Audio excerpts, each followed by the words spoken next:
The story of the British Empire is truly remarkable.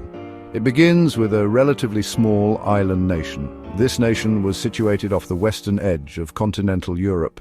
Few could have predicted its eventual global dominance. Great Britain, composed of England, Scotland and Wales, had its own internal struggles. It also faced powerful neighbours in Europe for many centuries. Yet from these modest beginnings, an immense ambition grew.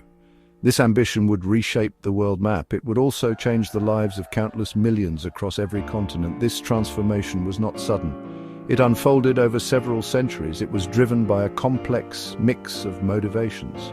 Trade was a powerful early driver. The desire for wealth and new resources pushed explorers outwards. Religion also played a role, with missionary zeal accompanying traders.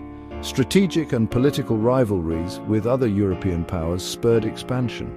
Naval power became crucial. Control of the seas allowed Britain to project its influence far beyond its shores. This gradual accumulation of power and territory was often opportunistic. The British Empire became the largest empire in history.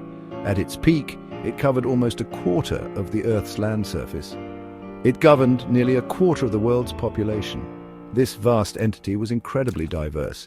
It included peoples of countless cultures, languages, and traditions. The journey from a European island kingdom to a global superpower involved innovation. It involved ruthless determination and often considerable conflict. Understanding this ascent requires looking at key periods and decisions. These moments propelled Britain onto the world stage. The very idea of empire evolved over time.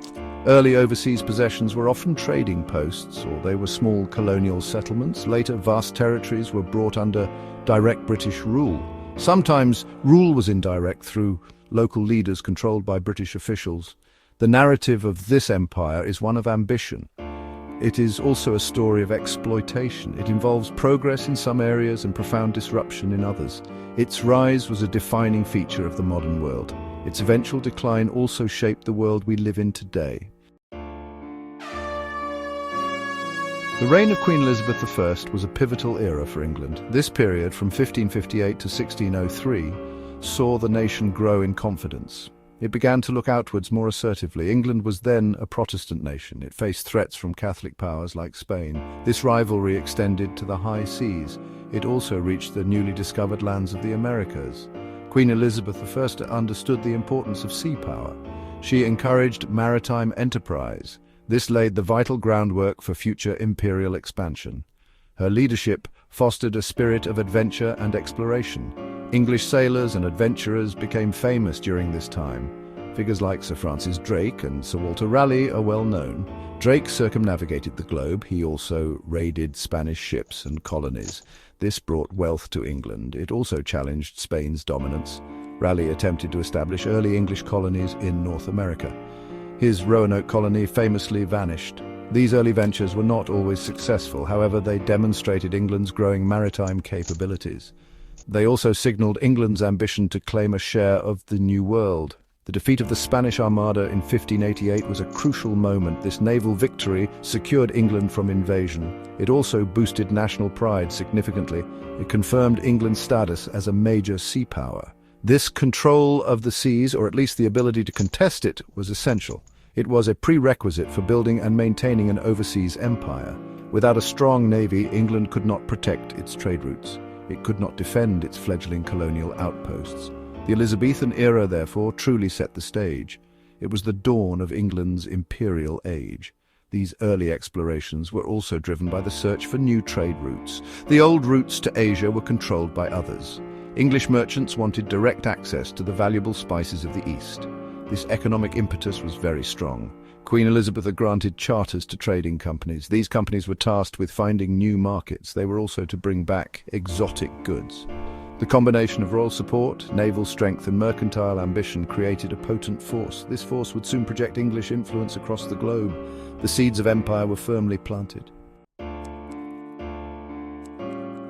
The British East India Company played an extraordinary role.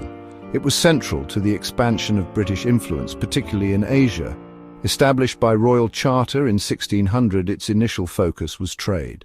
The company sought spices, textiles, and other valuable goods from the East Indies. It aimed to break the Dutch and Portuguese monopoly on this lucrative trade. For many decades, it operated primarily as a commercial enterprise. It established trading posts known as factories in coastal India. These included Surat, Madras, Bombay, and Calcutta. These were small footholds in a vast subcontinent. However, the company's nature gradually transformed. The decline of the Mughal Empire in India created a power vacuum. Regional rulers and European companies vied for influence. The East India Company began to raise its own armies. These armies were composed of Indian sepoys and British officers. It started to intervene in local politics. It made alliances with some Indian princes. It fought wars against others. Figures like Robert Clive were instrumental in this shift. His victory at the Battle of Plassey in 1757 is often seen as a turning point. It gave the company control over the rich province of Bengal. From Bengal, the company's territorial control expanded rapidly. It used a combination of military force, diplomacy, and treaties. These treaties were often imposed on weaker Indian states. By the early 19th century, the company controlled vast swathes of India. It was effectively a private corporation ruling over millions. This was a unique situation in world history. The company administered justice, collected taxes, and dictated policy. Its primary motive remained profit for its shareholders in London. This often led to ruthless exploitation of Indian resources and people.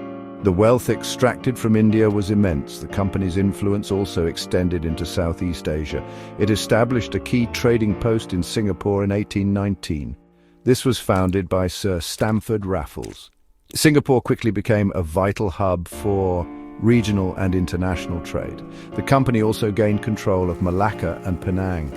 These territories formed the Straits Settlements. The East India Company's rise demonstrates how commerce could lead to conquest.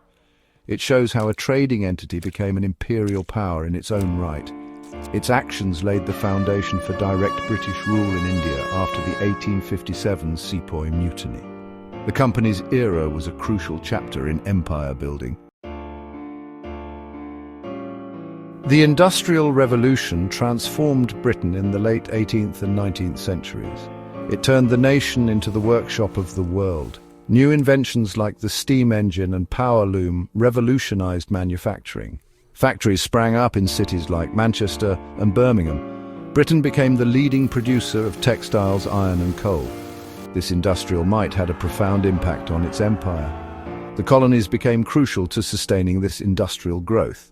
They provided raw materials. They also served as markets for British manufactured goods. This created a powerful economic interdependence, albeit an unequal one. Colonies supplied essential resources for British factories. India provided vast quantities of raw cotton for the textile mills of Lancashire. Malaya supplied tin and rubber. West Africa offered palm oil. Australia became a major wool producer. These raw materials were often acquired cheaply. They fueled the engines of British industry. The colonies were not just suppliers, they were also consumers. British manufactured goods like textiles and machinery flooded colonial markets. Local industries in the colonies often struggled to compete. This system benefited Britain immensely. It reinforced its economic dominance. The technological advancements of the Industrial Revolution also facilitated imperial control. Steamships made travel to distant colonies faster and more reliable.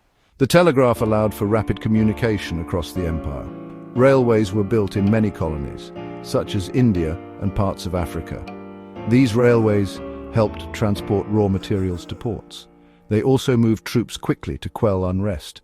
While proponents argued these developments brought progress, they primarily served imperial interests. They strengthened Britain's grip on its territories. They enabled more efficient exploitation of colonial resources. The economic relationship between Britain and its colonies was inherently imbalanced. Colonies were often discouraged or prevented from developing their own industries. They were locked into a system of providing raw materials. They were also forced to buy finished products from Britain. This dependency hindered their own economic development. It ensured that wealth flowed primarily towards the imperial centre. The Industrial Revolution, therefore, did not just change Britain. It fundamentally shaped the nature of its empire. It intensified the exploitation of colonial lands and peoples. It created an economic web that bound the empire together with Britain firmly at its core. Section 5. An empire where the sun never set, dominions near and far. By the 19th century, the British Empire had reached an astonishing scale. Its territorial holdings spanned the globe. This led to the famous saying, "The sun never sets on the British Empire." At any given moment, daylight shone on some part of its vast domains. In North America, Canada was a vast dominion. The Caribbean islands, like Jamaica and Barbados, were valuable sugar colonies. Across the Atlantic, large parts of Africa were falling under British control. These included Egypt, Sudan, Nigeria, Kenya, and Rhodesia. South Africa, after the Boer Wars, also became part of the empire. In Asia, India was considered the jewel in the crown. Its immense population and resources were vital to British power. Further east, Britain controlled Burma, Malaya, Singapore, and Hong Kong. In the Pacific, Australia and New Zealand became important settler colonies. Numerous smaller islands across the Pacific and Atlantic Oceans also flew the Union Jack. This global network of colonies, dominions, and protectorates was unprecedented. It was administered by a relatively small number of British officials. They relied on local collaborators and the might of the British military and navy to maintain control. The empire was not a uniform entity. Different territories had different statuses. Some, like Canada and Australia, became self-governing dominions. They had significant autonomy in their internal affairs. Others, like India and most African colonies, were ruled more directly. They had little or no say in their governance. The system was complex and hierarchical. British interests always came first. Infrastructure projects were undertaken. Railways, ports, and telegraph lines were built. These often facilitated the extraction of resources. They also helped to consolidate British authority. Life within the empire varied greatly. For British settlers in dominions, it could offer new opportunities. For indigenous populations, it often meant subjugation and displacement. Economic exploitation was a common feature. Land was taken for plantations or settlement. Local economies were restructured to serve imperial needs. Despite the image of grandeur and power, the empire was a place of deep inequalities. It was a system built on the dominance of one nation over many others. The sheer extent of this empire in the 1800s was a testament to British ambition. It also sowed the seeds of future challenges to its rule. Section 6. Voices of Dissent, Resistance against the Imperial Tide. British imperial rule was rarely accepted passively by those subjected to it. Throughout the history of the empire, there were acts of resistance. These ranged from small-scale protests to large-scale rebellions. The motivations were diverse. People fought to defend their lands and their way of life. They resisted economic exploitation and political subjugation. They yearned for freedom and self-determination. These acts of defiance challenged the narrative of a benevolent empire. They revealed the often brutal realities of colonial control. The empire was constantly managing dissent. One of the most significant uprisings was the Indian Mutiny of 1857, also known as the First War of Indian Independence. It began with a revolt by sepoys in the East India Company's army. It quickly spread across northern India. The rebellion was fueled by various grievances. These included religious concerns, resentment against land policies, and anger at British arrogance. The mutiny was brutally suppressed by the British. It led to the end of company rule. The British Crown took direct control of India. This event left deep scars on both sides. In Africa, resistance to colonial encroachment was widespread. From the Ashanti Wars in West Africa to the Mahdist War in Sudan, African societies fought to maintain their independence. The Boer Wars in South Africa saw Afrikaner settlers clash with the British Empire. Although the Boers were also colonizers, their struggle highlighted the costs of imperial expansion. Later in the 20th century, movements like the Mau Mau uprising in Kenya demonstrated continued resistance. These struggles often involved guerrilla warfare. They faced overwhelming British military power. Despite the odds, these acts kept the spirit of resistance alive. Resistance also took non-violent forms. Political organizations emerged in many colonies. They demanded greater rights and representation. Newspapers and pamphlets voiced anti-colonial sentiments. Boycotts of British goods were organized. Intellectuals and activists articulated a vision of a future free from imperial rule. These movements gradually gained strength. They laid the groundwork for the mass independence struggles of the 20th century. The story of the British Empire is not just one of conquest. It is also a story of continuous opposition. The desire for freedom could not be extinguished by imperial power. Section 7. The Great War's reckoning cracks in the imperial edifice. The First World War from 1914 to 1918 had a profound impact on the British Empire. Britain relied heavily on its colonies and dominions for resources and manpower. Millions of soldiers from India, Canada, Australia, New Zealand and Africa fought for the empire. They served on battlefields across Europe, the Middle East and Africa. Their contributions were significant. However, the war exacted a terrible human and economic cost. Britain emerged victorious but deeply indebted. Its economy was severely weakened. The war also changed colonial perceptions. Colonial soldiers had fought alongside Europeans. They had seen the mother country struggle. This experience challenged notions of European superiority. Nationalist sentiments in colonies like India grew stronger. Leaders argued that their wartime contributions merited greater self-rule. President Woodrow Wilson's calls for self-determination resonated across the empire. Although primarily intended for European nations, the idea inspired colonial peoples. The war had shaken the foundations of the old imperial order. Britain's prestige and invincibility were diminished. The empire seemed less permanent than before. The Second World War from 1939 to 1945 delivered an even heavier blow. Britain once again depended on its empire for the war effort. Colonial resources and manpower were crucial to Allied victory.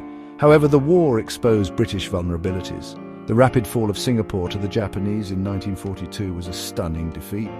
It shattered the myth of British imperial power in Asia. The war further drained Britain's economy. By its end, Britain was financially exhausted. It lacked the resources and the will to maintain its vast global empire against growing opposition. The global political landscape had also changed dramatically. The United States and the Soviet Union emerged as the new superpowers. Both were, for different reasons, opposed to European colonialism. The Atlantic Charter, signed by Roosevelt and Churchill, affirmed the right of all peoples to choose their own government. Although Churchill tried to limit its application to European nations, the message was clear. The era of old-style empires was drawing to a close. The world wars had accelerated this process. They weakened the imperial powers. They also strengthened the resolve of colonized peoples to achieve independence. Section 8. Winds of Freedom, the Era of Independence. The period after World War II witnessed the rapid dismantling of the British Empire. The winds of change, as British Prime Minister Harold Macmillan later described them, were blowing strongly. Britain, weakened by war and facing immense economic challenges, found it increasingly difficult to hold on to its colonies. Nationalist movements across Asia and Africa gained unprecedented momentum. They demanded self-rule and an end to colonial domination. The global climate was also increasingly anti-colonial. The stage was set for a dramatic transformation of the world map. India, the jewel in the crown, was the first major colony to achieve independence in 1947. The struggle for Indian independence, led by Mahatma Gandhi and the Indian National Congress, had been long and arduous. The partition of British India into India and Pakistan was a traumatic event. It was accompanied by widespread violence and displacement. However, Indian independence was a landmark moment. It signaled the beginning of the end for the British Empire. It inspired other colonial peoples to intensify their own struggles for freedom. The process of decolonization unfolded rapidly over the next 2 decades. In Asia, Burma, now Myanmar and Ceylon, now Sri Lanka, gained independence shortly after India. Malaya also became independent. In Africa, the Gold Coast became Ghana in 1957, the first sub-Saharan African colony to achieve self-rule. This was followed by Nigeria, Kenya, Uganda, Tanzania and many others in the 1960s. The path to independence was not always peaceful. In some colonies, like Kenya and Malaya, there were violent conflicts. In others, the transition was more negotiated. By the late 1960s, most of Britain's major colonies had become independent nations. The empire had largely dissolved. Some smaller territories remained, but the vast global structure was gone. The reasons for this rapid decline were complex. They included the strength of nationalist movements. Britain's own economic weakness played a part. International pressure from the USA and USSR was a factor. There was also a changing attitude within Britain itself. Many Britons began to question the morality and practicality of maintaining an empire. The era of imperial rule was decisively over. A new era of sovereign nations had begun. Section 9. Lingering echoes the legacy of a vanished empire. The decline of the British Empire marked the end of a significant historical epoch. Britain, once a global superpower, had to redefine its role in the world. The empire transformed into the Commonwealth of Nations. This is a voluntary association of former British colonies. Most independent nations chose to join. The Commonwealth promotes cooperation in areas like trade, education, and human rights. It is a very different entity from the empire it replaced. It is based on partnership rather than rule. The transition reflected a changed global reality. The legacy of the British Empire is complex and multifaceted. It is still debated and reinterpreted today. There are positive aspects that some point to. The English language became a global lingua franca. British parliamentary systems and common law traditions were adopted by many former colonies. Infrastructure like railways and ports, though built for imperial purposes, remained. These elements have shaped the development of many nations. Some argue that the empire brought stability and modernization to certain regions. However contested this view may be. However, the negative legacies are also profound and keenly felt. Arbitrary borders drawn by colonial powers have led to ethnic conflicts. These conflicts persist in many parts of Asia and Africa. Economic structures established during colonial rule often left former colonies dependent.